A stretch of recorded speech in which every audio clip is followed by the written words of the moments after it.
Well, Carla, thank you. And look, one thing I want to make clear, and I know you've made this clear as well, Carla, is this isn't about Mehmet's heritage, his Muslim faith, or the fact that his family's from Turkey. We're all from somewhere, I guess, except for Elizabeth Warren. We're all from somewhere else. And Mehmet's a good man. But we've never had a situation like this, at least in modern times that I'm aware of, where we have someone who's a citizen of another country running for Senate. And so, look, some of the senators have raised concerns. I know Senator Dan Sullivan has. It will be problematic, I think, if Mehmet was elected to be on the Intel Committee or the Senate Armed Services Committee to have the type of security clearance that you had as the ambassador. But I assume he'll drop his Turkish citizenship if he's elected, and will stop voting in elections if he's a U.S. senator.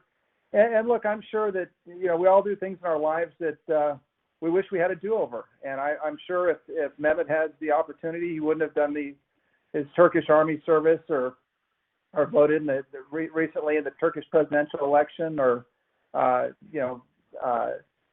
been a representative for Turkish Airlines if he knew he was going to run for the U.S. Senate one day. So my guess is he's probably embarrassed by some of those things, and if he he had a do-over, he could do it over. But I think we all know he's a good man, and again, this is not about his heritage or his faith, but it is about this issue of him being a citizen of another country. Again, my assumption, I don't know if he's talked about this, my assumption is he'll drop that citizenship and stop the relationship he's got with Turkey, but make that decision.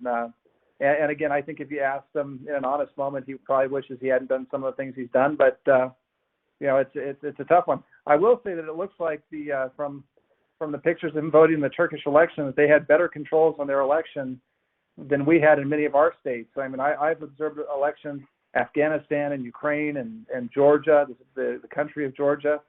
And in Ukraine, it's the same thing as in France. There's a big plastic ballot box in the middle of a room, and you take your paper ballot and you go put it in the box, and there's a seal on the box, and you show an ID, and in some places you dip your finger in security in countries around the world that we don't have in America. And so we need to make sure that our elections have integrity, and so that people on both sides, Republicans and Democrats, trust the outcome. And I think you referenced France. Marine Le Pen was able to come out and concede the election the night of the election. We need to make sure we've got that sort of confidence with both Republicans and Democrats in American elections going forward. So I think you were right on point, Carla. Mehmet Oz doesn't share our values. Not only is he not from Pennsylvania, and we all know it, but he's never been America first. He's been Turkey first. He served in the Turkish military. And we know that the media who like a conservative elected, they're all helping him.